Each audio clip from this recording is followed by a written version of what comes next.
જય માતાજી બધાને। તો આજે હું આવી ગઈ છું અનુપમા ઇન્સ્પાયર રેસીપી સાથે। તમે કહેશો અનુપમા ઇન્સ્પાયર? તો હા, કાલે રાત્રે મેં અનુપમાનો એપિસોડ જોયો, એમાં અનુપમા જોશીબેન બની ગયા છે અને એણે બનાવ્યું હતું રજવાડી ઢોકળાનું શાક। ઢોકળાનું શાક તો એને ના કહેવાય, ઢોકળીનું શાક કહેવાય। તો આજે આપણે એ જ રજવાડી ઢોકળીનું શાક બનાવી લઈએ।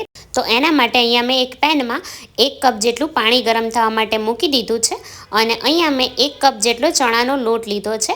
એને આપણે આ રીતે ચાળી લેવાનો છે, જેથી એમાં કોઈ પણ ગાંઠા હોય ને તો એ નીકળી જાય।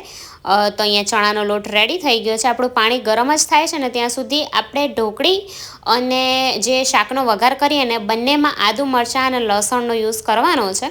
તો અહીંયા મેં 1.5 ઇંચ જેટલો આદુનો ટુકડો લીધો છે, એને આપણે કટ કરી લઈએ। 3 થી 4 જેટલા લીલા મરચાં લેવાના છે અને 10 થી 12 કળી જેટલું મેં લસણ લીધું છે, એ પણ લઈ લેશો। અહીંયા જો તમે ઓછું તીખું ખાતા હોય ને તો તમે મરચાં થોડા ઓછા લઈ લેજો અને એની પેસ્ટ એક સાથે જ કરી લઈએ, જેથી બંનેમાં આપણને કામ લાગી જશે। તો પેસ્ટ અહીંયા રેડી થઈ ગઈ છે અને આ બાજુ આપણું પાણી પણ ગરમ થવાની શરૂઆત થઈ ગઈ છે। આપણે આને બહુ વધારે પડતું નથી ઉકાળવાનું, ફક્ત પાણી ગરમ થાય ને એટલે આપણે એમાં 1 પડી જેટલું અત્યારે મેં તેલ લીધું છે એ લઈ લઈશું। જનરલી આપણે જ્યારે ઢોકળીનું શાક બનાવતા હોય ને ત્યારે એ પ્રોબ્લેમ આવતી હોય છે કે ઢોકળી એકદમ ચવડ થઈ જાય છે, સોફ્ટ નથી થતી। તો આજે સોફ્ટ ઢોકળી કેવી રીતે બનાવવાની ને એ હું તમને જણાવું। એમાં અત્યારે પાણીમાં મેં મીઠું, હળદર, લાલ મરચું પાવડર અને 1 ચમચી જેટલી અહીંયા મેં આદુ મરચાં અને લસણની પેસ્ટ લઈ લીધી છે, એ ઉમેરી પાણીને થોડી વાર માટે આપણે ગરમ થવા દઈશું। ઘણા લોકો ખીચું કરીને પણ ઢોકળી બનાવતા હોય છે, પણ એકવાર આ રીતે બનાવી જોજો, બહુ જ સરસ થશે। થોડી અમથી અત્યારે મેં હિંગ ઉમેરી દીધી છે અને પાણી અહીંયા સરસ ગરમ થઈ ગયું છે।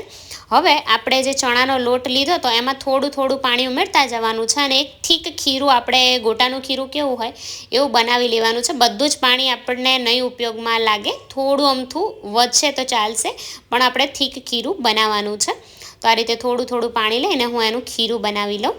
અને જનરલી આપણે જ્યારે ઢોકળી બનાવતા હોય ને ત્યારે એ પણ થતું હોય છે કે ઢોકળીમાં એટલો સ્વાદ નથી હોતો। જ્યારે આ રીતે મસાલા કરીને તમે ઢોકળી બનાવશો ને તો ઢોકળી પણ એટલી જ સ્વાદવાળી બનશે કે એમને ઢોકળી ખાવાનું મન થશે તમને। અને જો આ રીતની થિકનેસ આપણે ખીરાની રાખી છે। હવે અહીંયા મેં એક પ્લેટ લઈ લીધી છે, એમાં આપણે તેલ લગાવી પ્લેટને તેલથી ગ્રીસ કરી લેવાની છે અને આ બધું જ મિશ્રણ હું અત્યારે આ ડીશમાં લઈ લઈશ। મારી સ્ટીમરની જે પ્લેટ છે ને મોટી છે, તો એમાં જો હું બનાવત ને તો એકદમ પાતળી પાતળી ઢોકળી ઉતરત, તો પછી એ તૂટી જાત, એટલે અત્યારે મેં નાની ડીશ લીધી છે એટલે થોડી આપણી થીક ઢોકળી ઉતરે। અને સ્ટીમરને અત્યારે મેં પહેલાં જ ગરમ થવા માટે મૂકી દીધું છે। સ્ટીમર પ્રોપર ગરમ થાય ને પછી જ આપણે આ ડીશને એમાં મૂકવાની છે। તો જો અહીંયા સ્ટીમર પર સરસ ધુમાડા નીકળે ને એટલું ગરમ થઈ ગયું છે। આપણે આપણી પ્લેટને એમાં મૂકીને આને આપણે મીડિયમ ફ્લેમ ઉપર લગભગ 7 થી 8 મિનિટ જેટલું થવા દઈશું।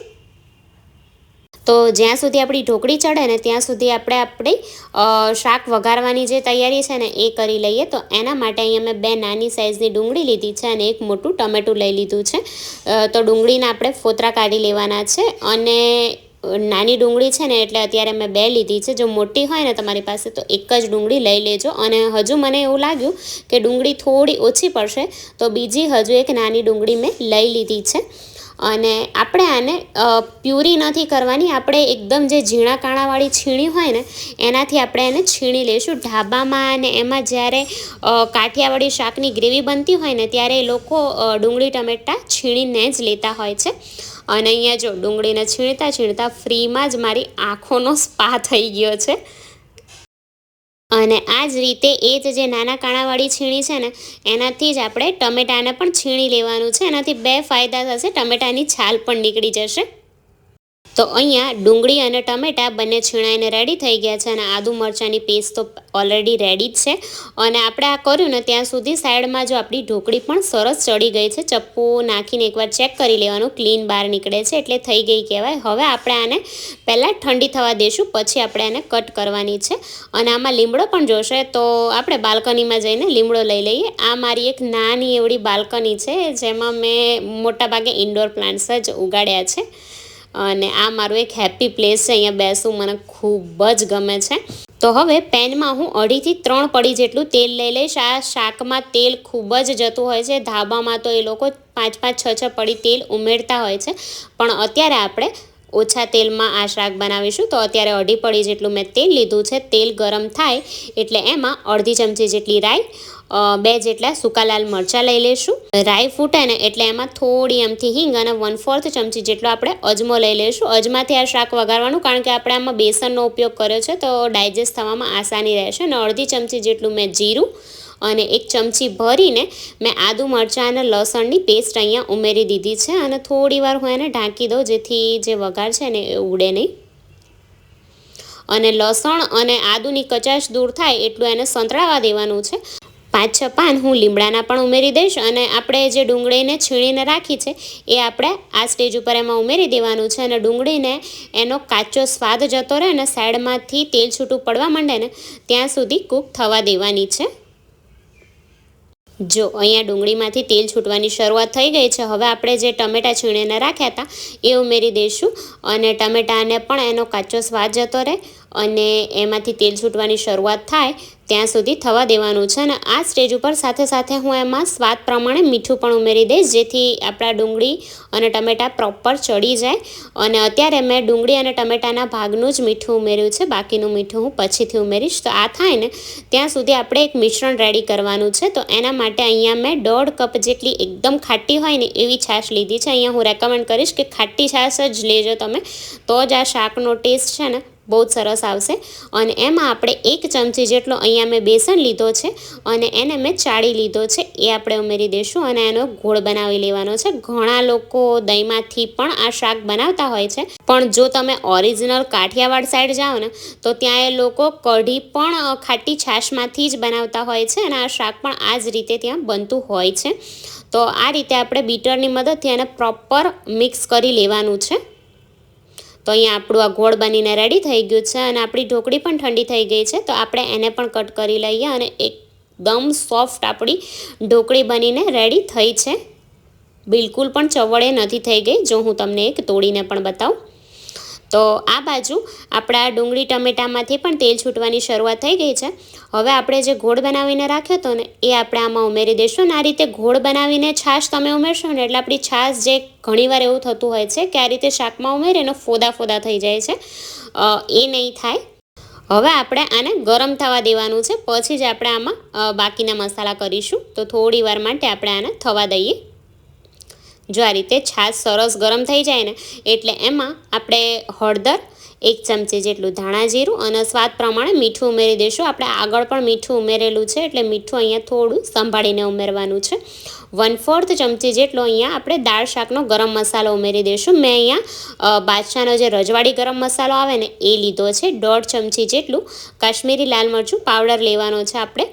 આ શાક સ્પાઇસી હશે ને તો જ ખાવાની મજા આવશે. અને બધું બરાબર મિક્સ કરીને આપણે આને થોડી વાર માટે થવા દઈશું. અને આ સ્ટેજ ઉપર જો ક્યારેય તમને એવું લાગે ને કે તમને વધારે થીક ગ્રેવી લાગી રહી છે તો આમાં તમારે જો પાણી ઉમેરવું હોય ને તો થોડું ગરમ કરીને પાણી ઉમેરજો, ઠંડુ પાણી ના ઉમેરતા.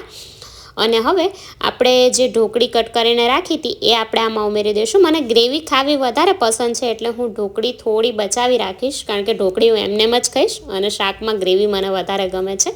જો તમને ઢોકળી વધારે ગમતી હોય શાકમાં તો તમે ઢોકળીનું પ્રમાણ વધારે રાખી શકો છો. અત્યારે હું આટલી ઢોકળી બચાવી લઈશ. અને બધું જ બરાબર મિક્સ કરીને આને ઢાંકીને 5-1 મિનિટ જેવું થવા દઈશું, જેથી ગ્રેવી પ્રોપર ઢોકળીમાં ઉતરી જાય. તો શાક થાય છે ને ત્યાં સુધી આપણે ઉપર જે ધાણા સમારીને ઉમેરવાના છે એ લઈ લઈએ. અને હું તમને ધાણા અને બધી જે લીલી ભાજી હોય એ કેવી રીતે સ્ટોર કરવાની ને એની ટ્રીક પણ બતાવી દઉં. જો જ્યારે પણ તમે ધાણા, મેથી કે પાલક કંઈ પણ લાવો ને ત્યારે પહેલાં એને લાવીને તરત જ ધોઈને છૂટું કરીને કોરું કરી લેવાનું. એ સુકાઈ જાય ને પછી એને સાફ કરી લેવાનું. અને સાફ કરી આ રીતે જે પેપર નેપકિન આવે ને એમાં વીંટાળીને તમે ઝીપલોક બેગમાં ભરીને મૂકશો ને તો 10-1 દિવસ થશે ને તો પણ બધી જ ભાજી આવીને આવી ફ્રેશ રહેતી હોય છે. આ ધાણા લાવે લગભગ મને 7 થી 8 દિવસ થઈ ગયા છે તો પણ જો કેટલા સરસ એ લીલા છે. અને જેટલું જોઈએ એટલું લઈને પાછું એને ઝીપલોક બેગમાં પેક કરીને મૂકી દેવાની. તો તમે જ્યારે ભાજીઓ લાવો ત્યારે એને કેવી રીતે સ્ટોર કરો છો ને એ પણ મને કમેન્ટમાં કહેજો, જેથી મને પણ આઈડિયા આવે. જો તમે કંઈક અલગ રીતે લાંબો સમય સુધી સ્ટોર કરતા હોય અને સારું રહેતું હોય તો એ પણ મારી સાથે ચોક્કસથી શેર કરજો. અને હવે આપણે આને આ રીતે ઝીણી સમારી લેવાની છે. તો ધાણા સમારાઈ ગયા છે અને આપણું શાક પણ આ બાજુ સરસ કૂક થઈ ગયું છે. જો આ રીતે ગ્રેવી છે ને અત્યારે જ્યારે શાક બને ને ત્યારે થોડી તમારે પાતળી રહેવા દેવાની છે, કારણ કે આ ઠંડી થશે ને એટલે એકદમ થીક થઈ જતી હોય છે. એટલે જો તમે આ સ્ટેજ ઉપર જ થીક રાખશો ને તો શાક ઠંડુ થશે ને પછી એકદમ લચકા જેવું થઈ જશે. એટલે આટલી ગ્રેવી રાખવાની છે. મને ગ્રેવી વધારે પસંદ છે એટલે મેં ગ્રેવી વધારે રાખી છે. તમને ઢોકળી વધારે ગમતી હોય તો તમે ઢોકળી પણ વધારે રાખી શકો છો. અને હવે ગેસ બંધ કરીને આપણે જે ધાણા સમારીને રાખ્યા હતા એ આપણે આમાં ઉમેરી દઈશું. અને હવે અત્યારે હું શાકને સર્વ નહીં કરું, હું થોડી વાર માટે આને ઠંડુ થવા દઉં અને પછી આને સર્વ કરીને બતાવું કે થોડી વાર ઠંડુ થયા પછી શાકની જે કન્સિસ્ટન્સી છે ને એ કેવી આવે છે ને એ તમને ખ્યાલ આવે. તો અહીંયા લગભગ 10 મિનિટ જેવું થયું છે.